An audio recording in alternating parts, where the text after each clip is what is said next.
Financial markets have started out 2024 with a bang. We've seen record highs for the S&P 500 and record-setting month of issuance for the credit markets in the month of January.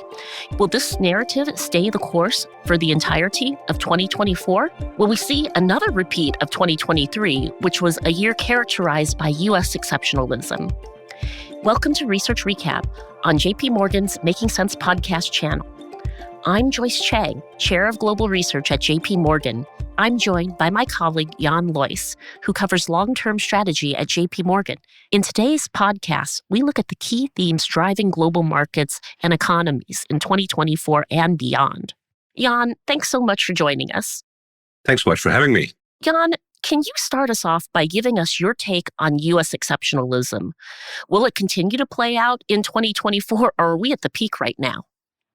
I think it will. I think it's too early to go short on America. This is an enormous issue for international investors. What to do with this massive U.S. market that has become 60% plus of world equities, world bonds, on an economy that's just a bit more than a quarter of world GDP. Can you ignore this market? Is it safe in front of such profound elections that are coming later this year? So is it safe to be that fully invested in America? It has been performing massively well in the last 14, 15 years since the financial crisis. The U.S. equity market has performed more than 10% per annum compared to only 5% in the rest of the world. So your $100 invested in U.S. equities are $500 by now. They're barely $200 in the rest of the world. So the whole idea that, wait a minute, do you really want to keep investing that much in a country where politics is so divided? A dollar that's very expensive, an equity market that is also very expensive, a fiscal situation that seems to be completely uncontrolled. That's been leading a lot of investors in the world to say, I don't want to put that much risk in America. And we thought also several years ago, given the expensiveness of a dollar, it's time to go underweight a bit. Well, you and I had to give up on that a year ago. I'm very impressed by the resilience, the flexibility of this economy coming out of COVID. The democratic institutions are working well. Yes, there's some issues in Washington, but the states are functioning quite well. The country is massively innovative with huge funding for venture capital.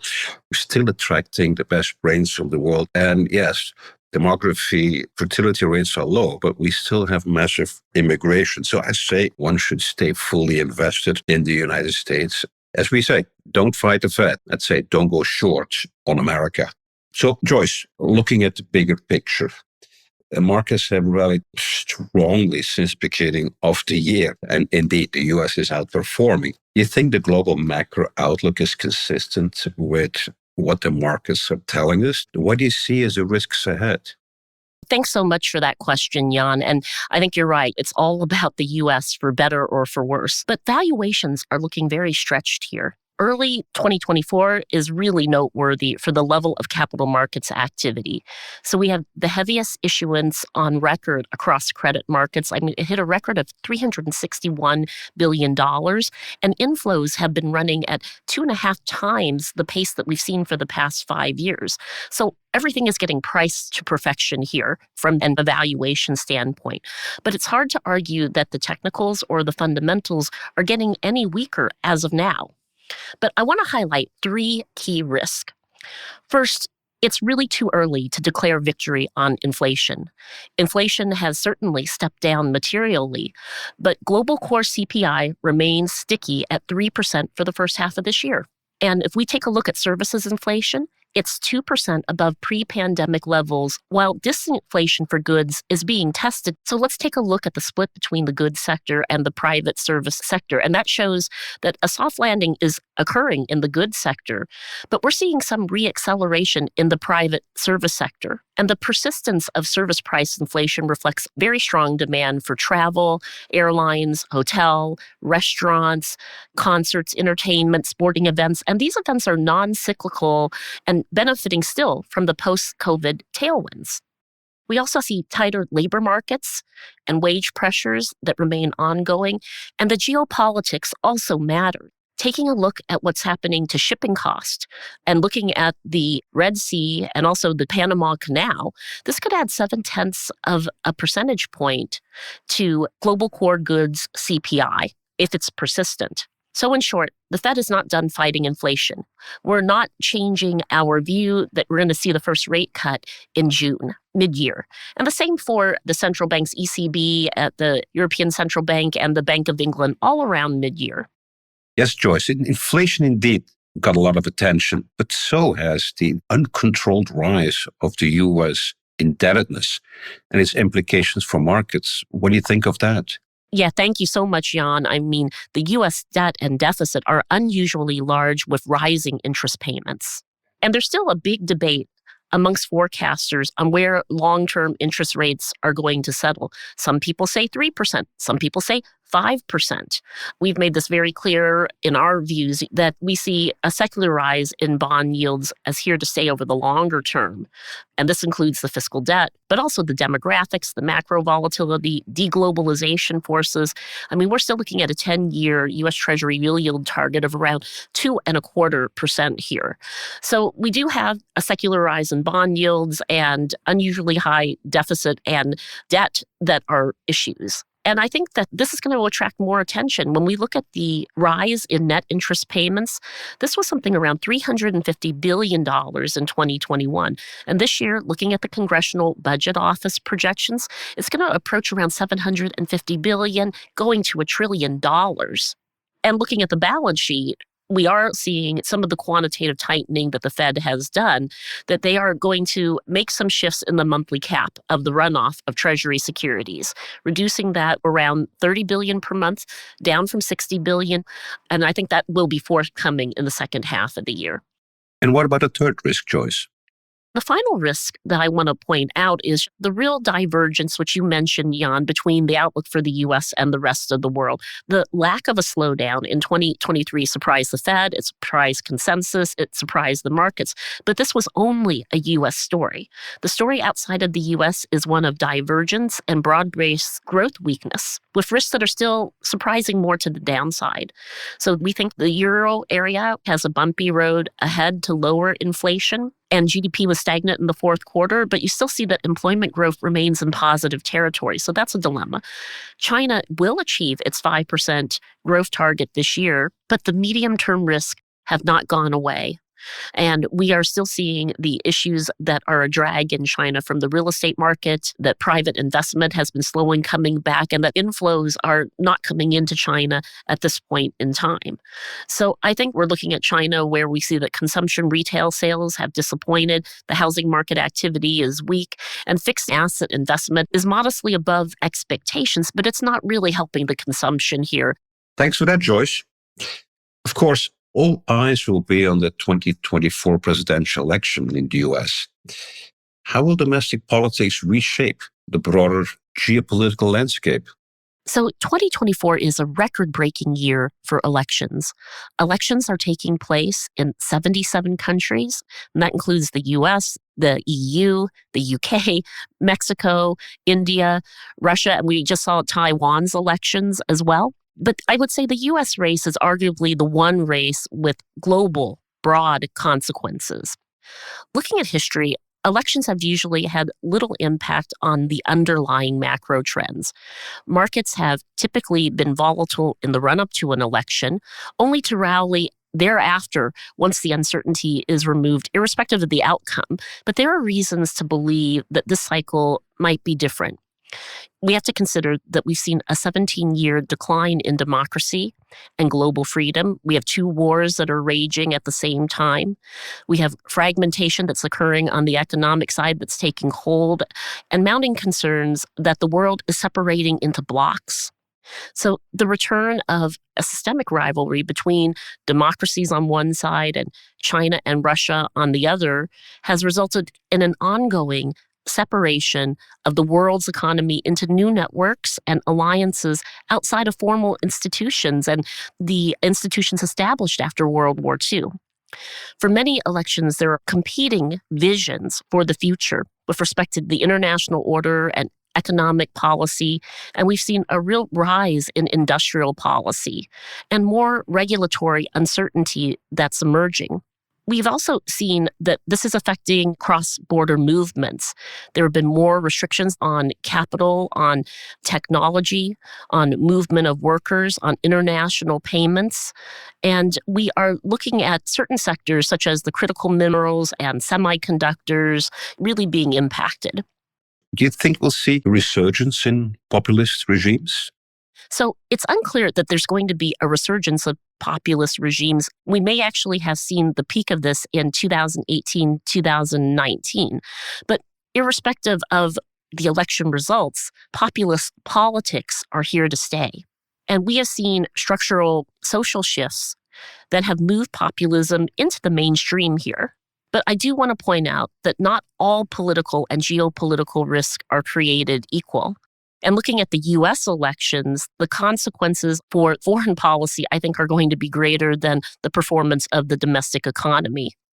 And the EU is another example. The EU has a high number of parliamentary elections and center-right parties that have risen in many countries. But this seems to be mostly opposition to more immigration rather than polarization or a rise in anti-EU sentiment. So we don't see so much systemic risk from these elections because you've seen a broader reduction of the anti-EU stance, and the institutional and practical obstacles to an EU exit are actually very high. Similarly, in the US, you've got a lot of checks and balances between the White House, Congress, the states having the ability to legislate on certain things, and also the regulatory bodies. But I think the US foreign policy implications are what will be the focus in the coming elections. So, Jan, let's just stay on the geopolitics here. There's a lot of discourse about deglobalization and whether we've shifted to geoeconomic fragmentation, and whether we're looking at regional trading blocks going forward with respect to trade and capital flows. What is your take on this? Well, you're right. There's a lot of talk. There's not a lot of reality yet. In the last few decades, almost feels like borders have disappeared. The world is flat, and we as investors and companies think about we can just go anywhere. But there's now a bit of an opposition from particular corners against this free flow. Not everybody has been gaining from this. Some people have been losers. And we see, particularly in the major capitals of the world, some concern that this free flow is a threat to their own national security. So there's some restrictions emerging, particular sectors that major countries consider important to their national security. But overall, the end consumers, the companies, the producers and people like a flat world. They want to go everywhere. Will we possibly have two major blocks and complete free flow of information and goods within each block? It's a possibility, but I don't think so, because these two countries are not the whole world, meaning China and the United States. So you could see they're pursuing certain rules where they're trying to pull their friends into an alliance around them, so-called friend shoring, and say within our own group of countries, we really have a almost globalized world. The US has been pursuing this. China initially seemed to be following more the wolf warrior strategy of elbowing itself onto the world scene. And it soon learned that didn't really work very well. And the learning from the experience and the success of the United States in building alliances, and now China is pursuing a strong policy of binding countries to itself, partly due to money, partly due to having the common opponent, the United States. I'd say the odds still favor the so-called Western alliance. It's been there a lot longer, held together by common values. And the China alliance is still trying to define what are those common values. In addition, those countries not yet part of that, sometimes called the Global South, are looking at this and saying, no, we don't want to be bound by one of those two blocks, and they're shopping around. In certain areas, they will join the western side. In other areas, they go on the eastern side. And whatever they do in one year doesn't tell us what they're going to be doing the next year. So all these linkages and alliances are going to be very, very fluid. They can change from year to year. The leading countries abroad, Latin America, Brazil, South Africa, you have the Middle East with the Saudis showing they're not just part of one part. You have India going from one side to another. So I think it is going to be a fluid world without strict lines. Can you call it multipolar? I'm not sure that any poles left in here. There'll be a lot of changes. But overall, my message would really be people like a global world, and the corporates, the banks, similarly. So there's a lot of opposition to bringing borders back. There'll be a bit here and there, but overall, you still have to think about largely a globalized world. Jan, I think you just raise a really great point. We're in this world of really flexible cooperation. I think multipolar doesn't really capture it. You're going to see shifts and countries acting in their self-interest and not wanting to choose sides. Absolutely, Joyce. Let's discuss now one of the biggest talking points of 2023, the rise of AI. Is this technology a game changer? How is it becoming an instrument in the growing strategic competition among nations, particularly the US-China relationship? Well, Jan, you really can't talk to anyone without AI coming into the discussion. And that's why I want to just say it's still early days here and a lot has gotten priced in. So we've seen significant attention and corporate focus, but generative AI is really still in an experimentation phase. But I have to say this, unlike traditional AI, which is purpose-built for singular use cases, generative AI has multiple applications and reusability. And it's hard to think of any technology that has been available and accessible without costs so easily to so many people at the same time. But because of the conversational interface, the ability to use generative AI is really democratized. One doesn't have to be a technologist to use it.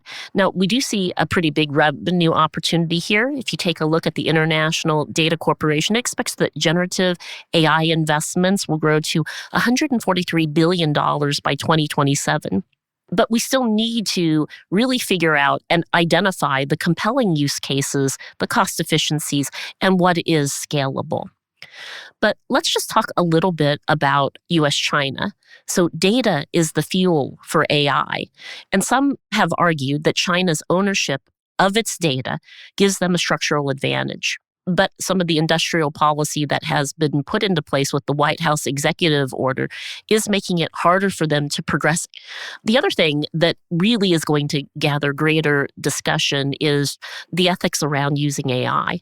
There's an increased focus on responsible velocity, which means that to keep our edge, we have to innovate with velocity, but we also have to ensure appropriate guardrails. There's a mix of things we still need to look at: the internal cost efficiencies, the improvements to current products, the creation of new products.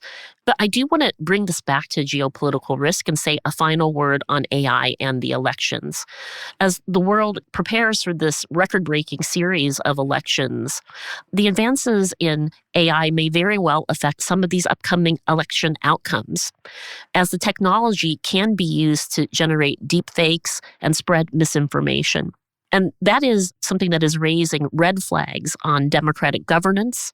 Social media has amplified populist rhetoric. It's had an influence on election outcomes. And the use of generative AI poses major risks to safeguarding democratic processes and ensuring free and fair elections.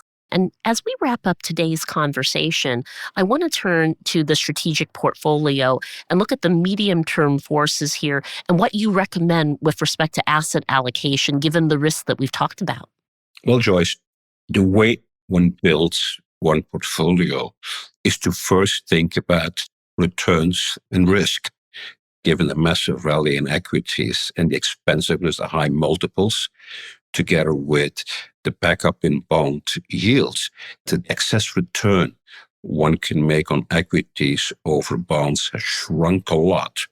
So the whole argument that one should ignore fixed income and be primarily invested in equities, I think it's a bit outdated now, and it's important to balance one's assets across both the bond and the equity world.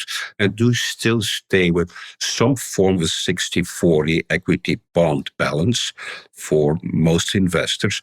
And then you can adjust that depending upon how far in time, how old you are. And I have a bit of an allocation to hedge funds there, given the high volatility, the macro volatility.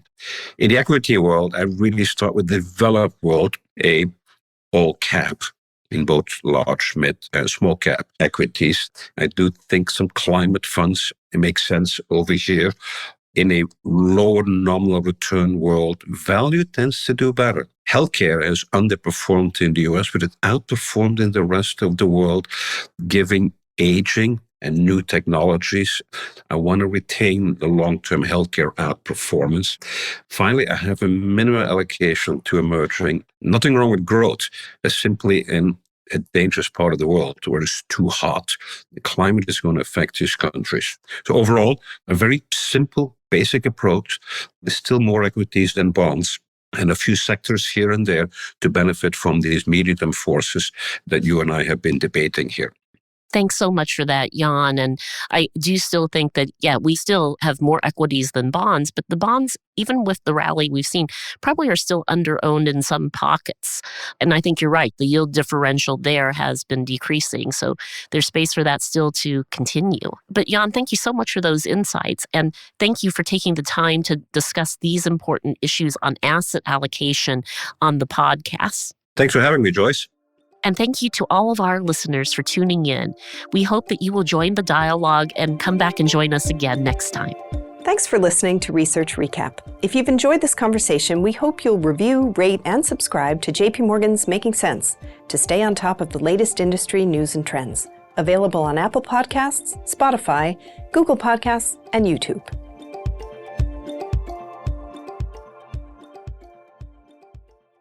This communication is provided for information purposes only. Please read JP Morgan research reports related to its contents for more information, including important disclosures. Copyright 2023, JP Morgan Chase & Co., all rights reserved.